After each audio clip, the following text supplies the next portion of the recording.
Lieutenant Emma Harrison drummed her fingers against the monitoring station's main console, watching the endless stream of data flow past her tired eyes. Another graveyard shift at Outpost 471, the most forgotten sensor station in the Galactic Council's vast network. The console chirped its hourly report. 30,000 ships tracked, 0 anomalies detected, all systems nominal. She reached for her third cup of synthesized coffee when the first aberration appeared. At first, it was just a blip, a shadow in the void between standard shipping lanes. The station's advanced detection grid marked it as a sensor ghost, the kind of false positive that appeared when cosmic radiation interfered with the quantum arrays. But something about this reading caught Emma's attention. "Computer, analyze grid section 47 alpha," she commanded, setting down her cup. The holographic display expanded, showing a three-dimensional map of the sector. The anomaly pulsed there, a perfect sphere of nothingness against the background radiation of space. Too perfect. The computer's response came with an unusual delay, unable to classify contact. Energy signature does not match known configurations. Emma sat up straighter. In 15 years of monitoring Council space, she'd never heard that response. Expand analysis. Compare to historical database. Another delay, longer this time. Error. Pattern recognition algorithms cannot establish baseline comparison. Energy signature demonstrates impossible efficiency ratings. Impossible how? Emma's heart rate quickened. She'd heard stories from the veterans about the days before the quarantine, about ships that defied conventional physics. Energy output suggests Class 4 dreadnought capabilities. Spatial displacement indicates vessel size comparable to light courier. These parameters cannot coexist under known physical laws. Emma's hands flew across the console, bringing up the quarantine barrier monitoring feeds. The golden line of containment satellites surrounding Sol's system showed green status. No breaches, no anomalies. But as she dug deeper into the data, something felt wrong. The readings were too consistent, too perfect, like someone had replaced real data with a loop. Computer, when was the last time the quarantine barrier's sensor data showed any variation at all? Even minor fluctuations. The pause that followed stretched for nearly 30 seconds. Warning. Detected data inconsistency in historical records. Last authentic variation in barrier sensors. 47 standard years ago. Emma's blood ran cold. Show me the raw data from that time. The screen filled with scrolling numbers, and Emma saw it immediately. The pattern changed subtly but distinctly at that point, becoming just slightly too perfect. Someone had hijacked the sensor feed nearly 5 decades ago, and nobody had noticed. Her fingers hesitated over the emergency alert button. This was the kind of discovery that ended careers, or worse. The Council's containment of humanity wasn't just policy, it was religion. To suggest it had failed. The anomaly pulsed again on her screen, stronger this time. As she watched, its energy signature shifted, becoming more focused. It wasn't trying to hide anymore. Computer, calculate possible origin points based on vessel's current vector. Working. Analysis suggests. The computer fell silent mid-sentence. Every screen in the monitoring station flickered simultaneously. A new message appeared, text only, across her main display. Hello, Lieutenant Harrison. Please don't alert your superiors just yet.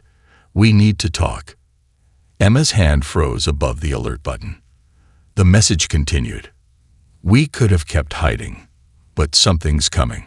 Something worse than your council ever imagined. We've spent 3 centuries preparing for it. The anomaly's signature suddenly clarified on her screens, revealing a ship unlike anything in council records. Its hull seemed to shift between states of matter, energy readings pulsing in patterns that somehow felt deliberate, like a language written in quantum fluctuations. The quarantine wasn't a prison, Lieutenant. It was an opportunity. We took it. As Emma stared at her screen, she realized she was witnessing the moment everything changed. Humanity hadn't been contained these past centuries. They had been busy. A final message scrolled across her screen. Your computer will delete this conversation in 30 seconds. When your superiors arrive, and they will, remember this. We're not the enemy. We're the last line of defense. The screens cleared themselves just as emergency alarms began blaring throughout the station. In the distance, Emma could hear the thunder of approaching security boots.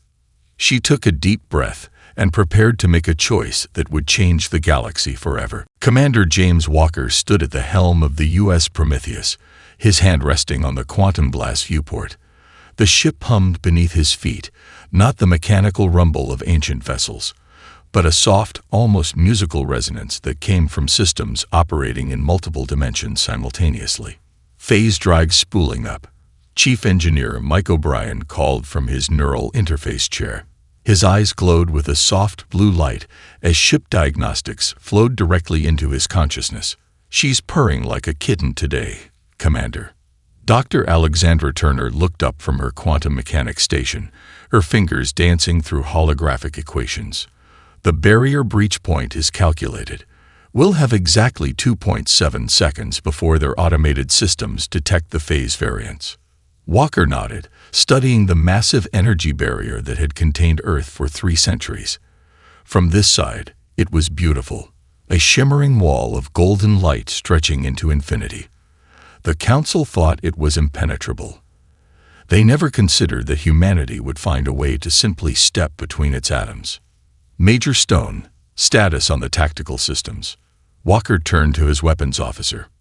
Derek Stone's face reflected the red glow of his combat interface. All systems nominal. Graviton lance charge, quantum torpedoes primed, and phase shift shields at full capacity. We can dance if we need to. The bridge fell silent as the reality of their mission settled in. 300 years of preparation. Countless generations of specialized training, all leading to this moment. The Prometheus wasn't just a ship, it was humanity's masterpiece. Engineering to bridge. O'Brien's voice carried a note of awe. Commander, you should see these readings. The quantum core is performing beyond theoretical limits. It's like the ship knows what we're about to do. Walker smiled. The Prometheus was the culmination of 3 centuries of unrestrained human innovation. Every component had been refined by generations of engineers, each adding their own improvements. The quantum core alone represented 50 years of his own family's research. Dr. Turner, begin phase sequence. Walker took his command chair, feeling the neural interface sync with his consciousness. The ship's systems unfurled in his mind like a blooming flower. Initiating in 3, 2, 1. Turner's hands wove complex patterns through the air. Phase shift active. Reality rippled around the Prometheus. The barrier before them didn't vanish. Instead, the ship simply ceased to exist in the same dimensional plane. Walker felt the familiar sensation of his atoms spreading across quantum possibilities. Transition complete, Turner announced. We are now operating 7 microseconds out of sync with normal spacetime. The barrier won't detect us because we technically don't exist when its sensors are active. Major Stone's console flashed. Multiple Council vessels detected on the other side. Standard patrol formation. They have no idea we're here. Walker took a deep breath. Begin recording. The Council needs to see exactly what humanity has achieved. He stood, straightening his uniform. Mr. O'Brien, take us through. The Prometheus slipped through the barrier like it wasn't there. 3 centuries of containment overcome by human ingenuity. As they emerged on the other side, Walker felt a fierce pride. Every system on his ship defied the Council's understanding of physics. Council ships are maintaining standard patrol patterns, Stone reported. Their sensors are seeing exactly what we want them to see. Nothing. Dr. Turner, prepare for reveal sequence, Walker ordered. Let's show them why containment was their biggest mistake. Turner's fingers flew across her console.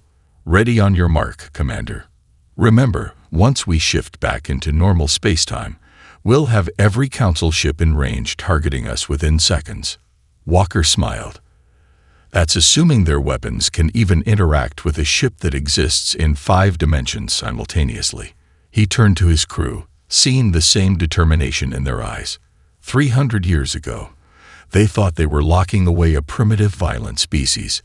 Instead, they gave us exactly what we needed: time and motivation. Phase shift disengaging in 5 seconds, Turner announced. O'Brien's voice carried the grin Walker couldn't see. Imagine their faces when they realize their most advanced ships are about to be outmaneuvered by what they consider a primitive species.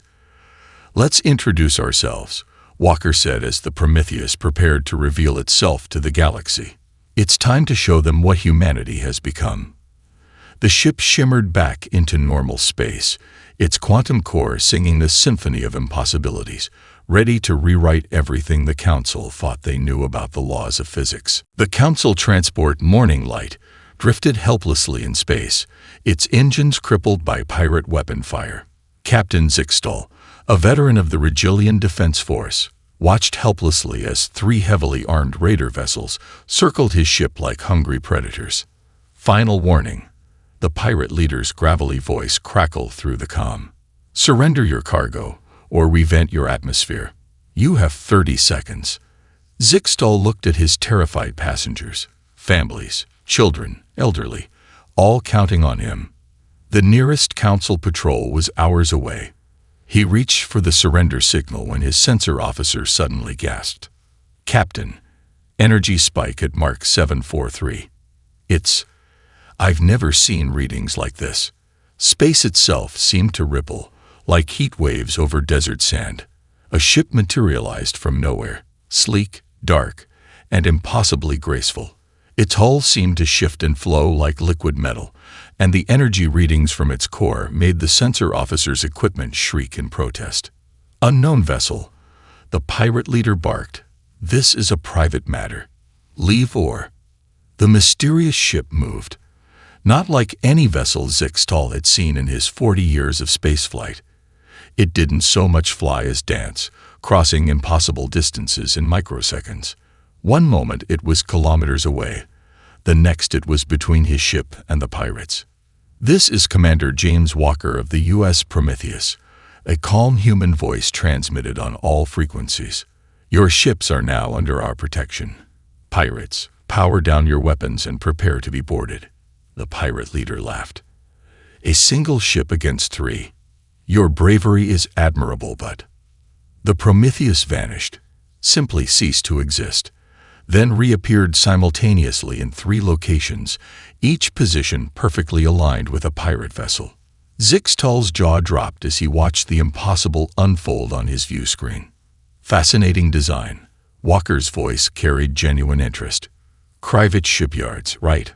Mark IV raiders with modified Illyrian shield generators. Good ships. About 300 years outdated by our standards, but solid engineering for their time. The pirates opened fire. Energy beams and plasma torpedoes lanced out toward the Prometheus, or rather, the 3 Prometheuses. The human ship didn't dodge. The weapons simply passed through it as if firing at a ghost. Let me demonstrate something, Walker continued conversationally. We call this a phase pulse. A soft blue light pulsed from the Prometheus. Where it touched the pirate ships, their shields simply winked out of existence. Not overwhelmed or destroyed, just gone, as if they'd never been there at all. That's impossible, Zixtal whispered. Shield technology was based on fundamental physics. You couldn't just make them disappear. 3 centuries of isolation gave us time to rewrite impossible, Walker replied. And Zixtal realized with a start that the human had heard his whisper despite not being on any communication channel. Now, about those weapon systems. Another pulse, green this time. The pirates' weapon ports sealed themselves, the metal of their hulls flowing like water to close the openings. We've phase-shifted your weapon systems into a quantum state that technically doesn't exist in this universe anymore, Walker explained. Don't worry. The effect is temporary. They'll reappear in about 6 hours, by which time you'll be in Council custody. The pirate leader's voice shook. What? What are you? We're human, Walker answered simply. You might have heard of us. We're the ones the Council locked away 3 centuries ago because they were afraid of what we might become. A pause. Turns out they were right to be afraid. Just wrong about why. The Prometheus shifted again, its 3 images merging back into one. It moved alongside the morning light, extending what looked like tendrils of liquid metal that attached to the damaged sections of hull. Captain Zixtal, Walker addressed him directly. Your engines will be functional in approximately 3 minutes. We're using our matter restructuring systems to repair the damage. I apologize for any confusion our appearance may have caused, but we needed a public way to announce our return. Your ship's sensors have recorded everything. Zixtal found his voice. Why? Why reveal yourselves like this? Because something's coming, Walker replied, his tone growing serious. Something that makes our old wars look like children's games. We spent 3 centuries preparing for it. The Prometheus began to shimmer, preparing to phase out again. Tell the Council. Tell them humanity is ready to talk. The quarantine has served its purpose. As the human ship vanished, Zixtal realized he had just witnessed the moment the galaxy changed forever. The Council's greatest fear had returned, not as conquerors, but as protectors. And somehow, that was even more terrifying. The Grand Chamber of the Galactic Council hummed with tension as Commander James Walker stood before the assembled representatives of 57 spacefaring civilizations. The Prometheus hung in orbit above, its presence causing their best sensors to report impossible readings. 3 centuries ago, Walker began, his voice carrying through the vast chamber. You contained us because one of our primitive ships managed to destroy your most advanced dreadnought. You feared what we might become. He gestured, and a hologram materialized above the chamber floor. This is what we became instead. The image showed Sol's system, but not as the Council remembered it. Mercury gleamed with quantum computational arrays. Venus shimmered beneath energy collection swarms. Mars bristled with research facilities. The asteroid belt had been transformed into an intricate web of sensors and defense platforms. Impressive engineering, the Regilian ambassador conceded, but why reveal yourselves now? Walker's expression darkened. Because of this, the hologram shifted, showing the edge of the galaxy. At first, it seemed normal, until the Council members noticed the stars going dark, one by one, in a methodical pattern. We detected it 70 years ago, Walker continued. Our quantum observation network saw something that defied explanation. An entity, or perhaps a collective, moving through space, consuming everything in its path. We call it the Void Dancer. Dr. Alexandra Turner stepped forward, her hands weaving through the hologram to enhance certain sections. It's not just destroying systems, it's learning from them. Each consumption makes it stronger, more efficient. Its rate of expansion has increased by 47% in just the last decade. The chamber erupted in voices until the High Chancellor raised her hand for silence. If what you say is true, why didn't you warn us sooner? Would you have believed us? Walker asked. More importantly, would you have been ready? He nodded to Turner, who expanded the hologram to show the Void Dancer's projected path. It will reach Council space in approximately 5 years. But its probe ships. He paused as the image shifted again, showing smaller entities breaking off from the main mass. They'll arrive much sooner. Major Stone stepped forward, triggering a new hologram, a recording of the Prometheus engaging one such probe near the quarantine barrier. The Council members watched in stunned silence as the human ship phased through solid matter, bent space around its weapons, and operated in ways that violated their understanding of physics. That probe, Stone explained, was twice as powerful as your strongest warship. We destroyed it, but only because we've spent centuries developing technology specifically to combat these entities. Your current weapons would be useless. The High Chancellor leaned forward. You speak of impossible technologies. Phase shifting. Quantum manipulation on a macroscopic scale. Matter restructuring. These violate fundamental laws of physics. No, Dr. Turner corrected gently. They violate your understanding of physics. Humanity didn't just advance technologically during our isolation. We fundamentally reconsidered how reality works. We had to. The moment we detected the Void Dancer, we knew conventional physics wouldn't be enough to stop it. Walker raised his hand, and the holograms converged to show the full scope of humanity's preparations. Jupiter and its moons transformed into shipyards, each producing vessels that incorporated different aspects of humanity's new understanding of physics. Earth, now a paradise, serving as the command center for the greatest defensive fleet ever constructed.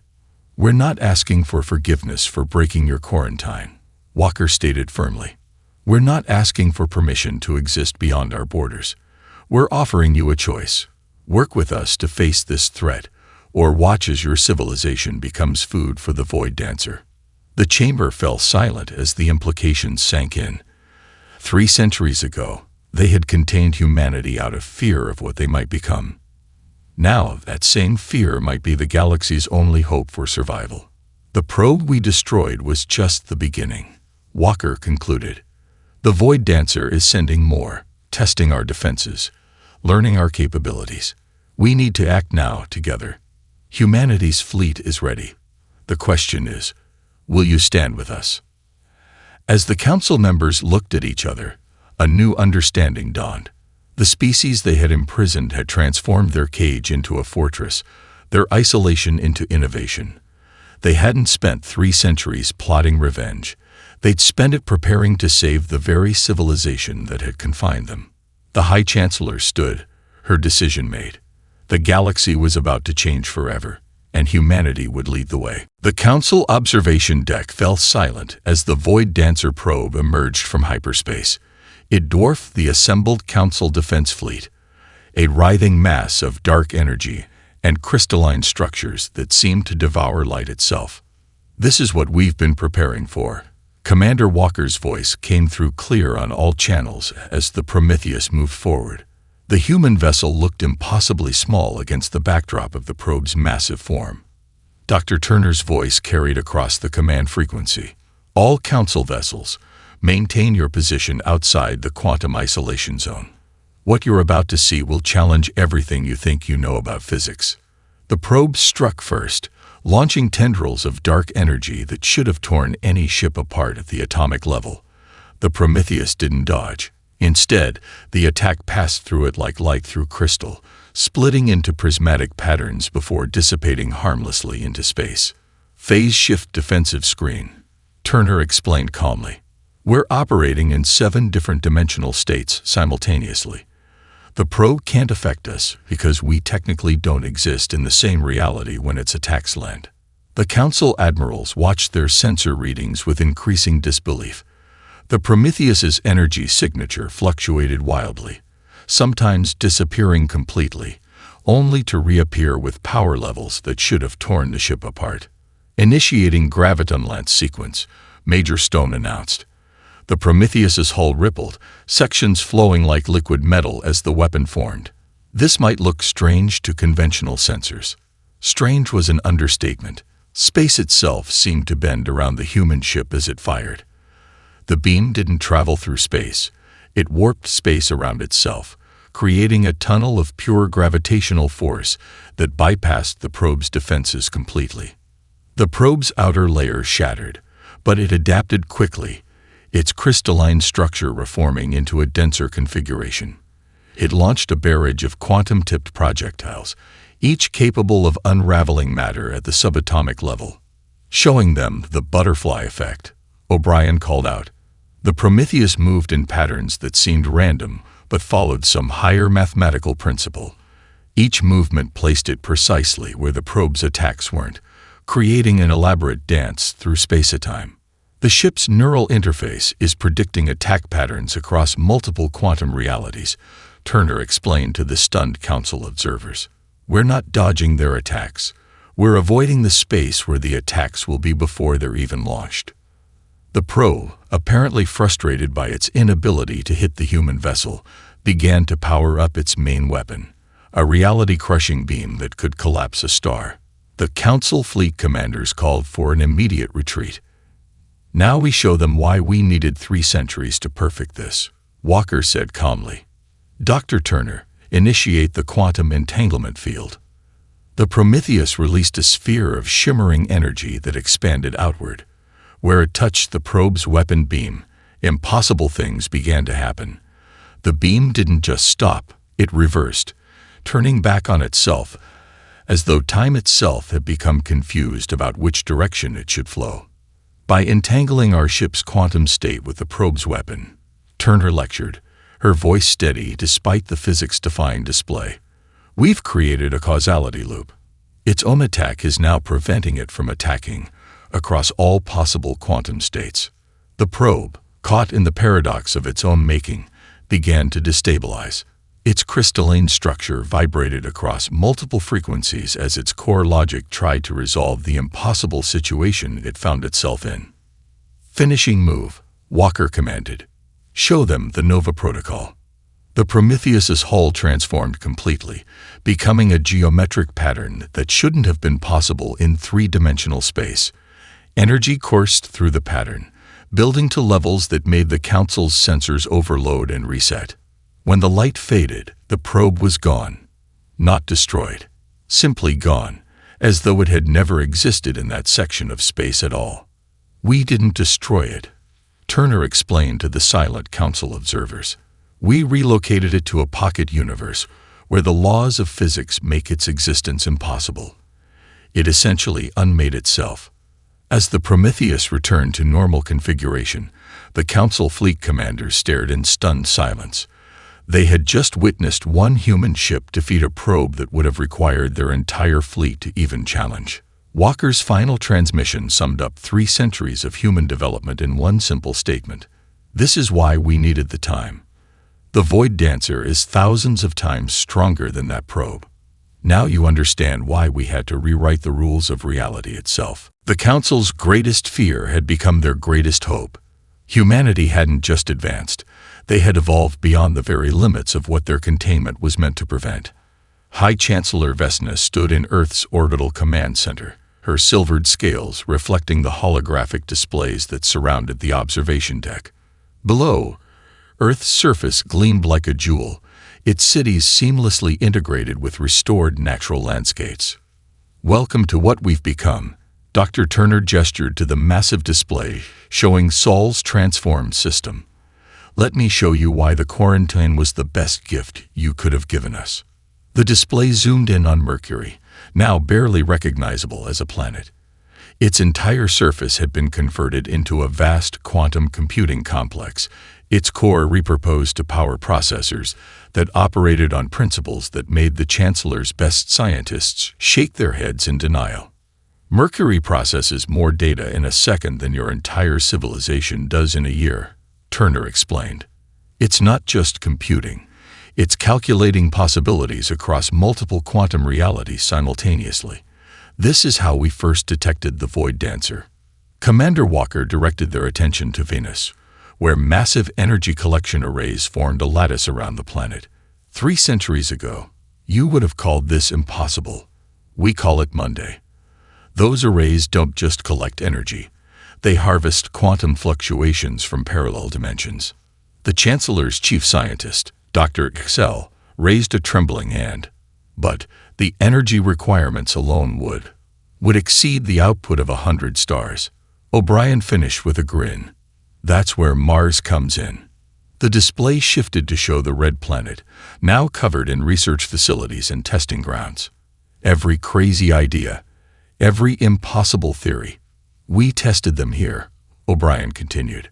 When 99 experiments failed, we learned from them and made the 100th work. We had the luxury of time and the motivation of survival. But the asteroid belt, the Chancellor gestured to the transformed space between Mars and Jupiter. What could possibly justify? The greatest sensor network ever built. Major Stone interrupted proudly. Each asteroid is both a quantum sensor and a weapon platform. They don't just detect threats, they analyze potential futures where those threats could appear. We saw the Void Dancer coming 70 years ago because we built sensors that could see through time itself. The Chancellor stared at Earth, still pristine despite all this industry. And your homeworld? Walker smiled. Became what we always dreamed it could be. When we moved our heavy industry off-world, Earth healed. Now it's our command center, yes, but also our reminder of what we're fighting to protect. But Jupiter. The Chancellor's voice trailed off as the display showed the gas giant and its moons. Our masterpiece, Turner said softly. Each moon specialized for a different aspect of our defense program. Io develops weapons that can rewrite local physics. Europa builds ships that can exist in multiple dimensions. Ganymede trains crews to operate technology that shouldn't be possible. Callisto develops defenses against attacks that defy conventional physics. The display expanded to show the full scope of Jupiter's transformation. Shipyards that curve through dimensions that shouldn't exist. Training facilities where crews learn to think in five-dimensional space. Research centers that routinely broke and rewrote the laws of physics. 3 centuries ago, Walker said, you thought you were containing a primitive, violent species. Instead, you gave us exactly what we needed. Isolation, motivation, and time. We didn't spend that time plotting revenge. We spent it preparing for something far worse. The Chancellor watched a new class of human vessel emerge from one of Jupiter's quantum shipyards, its form shifting between states of matter, as if reality itself couldn't quite decide what it was looking at. Every family specialized, Turner explained. My ancestors focused on quantum mechanics. Walker's perfected phase shift technology. O'Brien's developed new forms of energy manipulation. Stone's mastered weapons that could crack planets, if we were still interested in something that simple. And now? The Chancellor asked quietly. Now we're ready, Walker answered. The Void Dancer isn't just a threat, it's a test. Everything we've built, everything we've become, was preparation for this moment. We don't want to rule the galaxy, Chancellor. We want to save it. As the Chancellor watched another impossible ship phase into existence, she understood the full magnitude of their mistake. They had imprisoned humanity out of fear of what they might become. They should have been afraid of what humanity needed to become. Because now, facing an enemy that devoured stars, that transformation might be the galaxy's only hope for survival. Jupiter's largest shipyard, Olympus Base, shimmered like a mirage against the gas giant's swirling storms. Commander Walker led the Council delegation through quantum glass observation corridors as ships of impossible design took form in the space around them. The Butterfly Fleet, Walker announced with pride, gesturing to the vessels emerging from dimensional slipways. Named after the chaos theory principle, each ship represents a different approach to breaking conventional physics.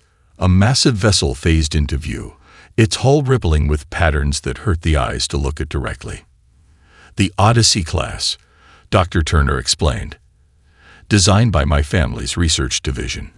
It exists in 11 dimensions simultaneously and can redirect enemy fire into parallel universes. Impossible, whispered a council physicist.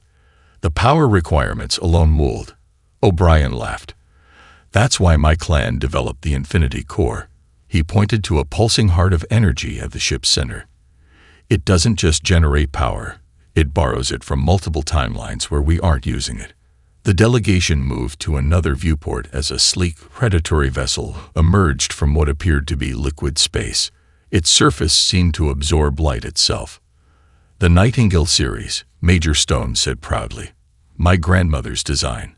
Instead of firing conventional weapons, it reorganizes local spacetime to make enemy defenses retroactively fail. Their shields don't just break. They never existed in the first place. The Council's military advisor stepped forward. How many ships do you have? Wrong question, Walker replied. These aren't just ships. They're generations of human innovation given form. Each vessel is unique, crewed by families who've spent centuries perfecting their particular brand of impossible. A new ship appeared, seemingly assembling itself from fragments of light. The Eclipse class, Turner continued. It doesn't move through space. It reforms space around itself. The crew experiences the journey as a single instant while weeks might pass for everyone else. And this is just the first wave, O'Brien added, bringing up a holographic display of Jupiter's other shipyards. Each moon facility specializes in different aspects of reality manipulation. Io's yards build ships that can turn enemy weapons into abstract mathematical concepts. Europa's vessels can freeze time in localized bubbles. The display showed hundreds of ships, each more impossible than the last. Vessels that could phase through planets, ships that could redirect the flow of cause and effect, carriers that could deploy fighters across multiple quantum realities simultaneously. 3 centuries ago, Walker said softly, we had barely reached our own moon. Now we build ships that can dance through dimensions, not because we wanted to, because we had to. A massive vessel, larger than any they'd seen, emerged from a quantum slip dock.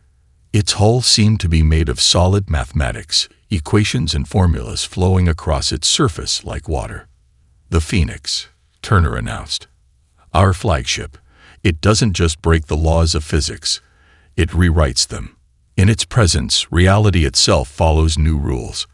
Rules we designed specifically to counter the Void Dancer. The council members watched as crews boarded their vessels through corridors that twisted through extra dimensions. Each team moved with the confidence of generations of training, operating technology that their ancestors had helped develop. Every ship, Stone explained, represents a different solution to the same problem. How do you fight an enemy that devours reality itself? Some bend space, others twist time. Some weapons unmake their targets across all possible timelines, while others turn the enemy's strength against itself. And you believe this will be enough? The High Chancellor asked. Walker's expression grew serious. It has to be. The Void Dancer doesn't just destroy, it consumes, absorbs, learns. Each civilization it devours makes it stronger. That's why we had to become something entirely new. The fleet began to move into formation, each ship sliding through its own pocket of altered reality. The combined effect made space itself seem to shiver, as though reality was holding its breath. We call it the Butterfly Fleet, Turner said, because a butterfly's wings can cause a hurricane. Each ship represents a different way of manipulating reality. Together, they create cascade effects that even we can't fully predict. And that's exactly what we need. As the council delegation watched, humanity's greatest achievement took form before them, not just a fleet of ships, but a symphony of impossible physics, a dance of broken rules and rewritten laws, all focused on a single purpose: survival. The galaxy's greatest fear had become its greatest innovation, and not a moment too soon. The Void Dancer's main force emerged from hyperspace like a nightmare given form, a writhing mass of dark energy larger than a solar system, trailing consumed stars in its wake. Against this cosmic horror, the combined fleets of the Council seemed insignificant, their most powerful weapons dissipating harmlessly against its outer layers. All Council vessels fall back to designated safe zones, Commander Walker's voice carried across all frequencies. Let us show you what humanity has become. The Butterfly Fleet deployed in a formation that seemed random but followed patterns visible only across quantum possibilities. The Phoenix led the charge, reality bending around its hull as it activated systems that shouldn't exist. Pattern Omega, Walker commanded from the Phoenix's bridge. Show them everything. Dr. Turner's voice came through clear and confident. Quantum cores at maximum.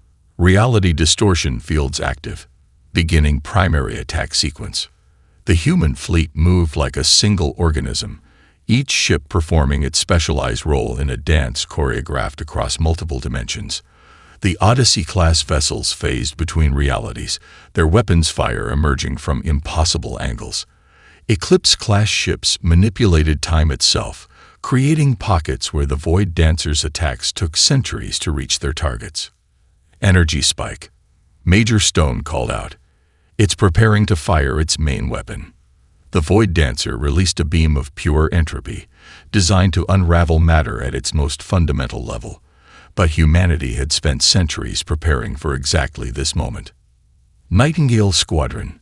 Execute Protocol Omega, Walker ordered. The sleek, dark ships moved in perfect synchronization, their specialized drives bending space-time around the enemy beam.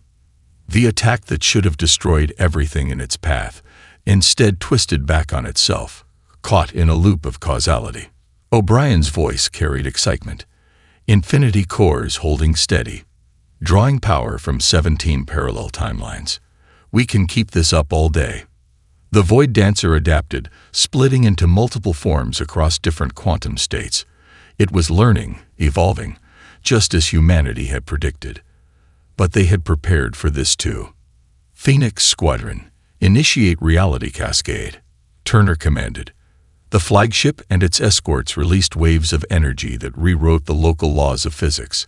In the space around them, the fundamental forces that govern the universe began to follow new rules specifically designed to counter the entity's abilities. The Void Dancer reeled, its form fluctuating as it encountered physics it couldn't comprehend or absorb. For the first time in its ancient existence, it faced an enemy that didn't just fight within the rules. They changed the rules entirely. All ships, execute final attack pattern. Walker's voice remained steady. Remember your training. Remember why we spent 3 centuries preparing for this moment. The Butterfly fleet moved in perfect harmony, each ship's actions amplifying the others. Odyssey-class vessels created quantum tunnels that eclipsed class ships, filled with weaponized causality. Nightingale squadrons bent space itself into shapes that trapped the entity's counterattacks in endless recursive loops. It's working, Stone announced. The entity's coherency is falling. Its learning algorithms can't adapt to physics that keep changing. The Phoenix led the final assault, its hull glowing with equations that rewrote reality itself. The Void Dancer, for all its power, couldn't fight an enemy that broke and remade the rules of existence with every attack. 3 centuries, Walker said softly, watching the entity begin to break apart. 3 centuries of preparation, innovation, and evolution. Not for conquest, not for revenge, but for this moment. The Void Dancer made one final attempt to adapt, trying to absorb the new physics humanity had created. But that had been part of the plan all along. Now, Turner called out, Reality Inversion Protocol. Every ship in the Butterfly fleet activated their specialized systems simultaneously. The space around them didn't just bend, it transformed. The physics they had created, which the entity had tried to absorb, became a weapon more powerful than any conventional force. The Void Dancer, trapped in a pocket of space where its very existence became mathematically impossible, began to unravel. Not with a bang, but with a quiet dissolution as reality itself rejected its presence. As the threat that had driven 3 centuries of human innovation faded from existence, the Council fleet watched in awe. They had contained humanity out of fear. That fear had driven humanity to become something entirely new, not just a spacefaring race, but architects of reality itself. Stand down attack pattern, Walker commanded, his voice carrying pride and exhaustion. All ships returned to standard physics protocols. The galaxy would never be the same. Humanity had not just survived, they had transcended, becoming something that even their own ancestors would have considered impossible. And in doing so, they had saved everything.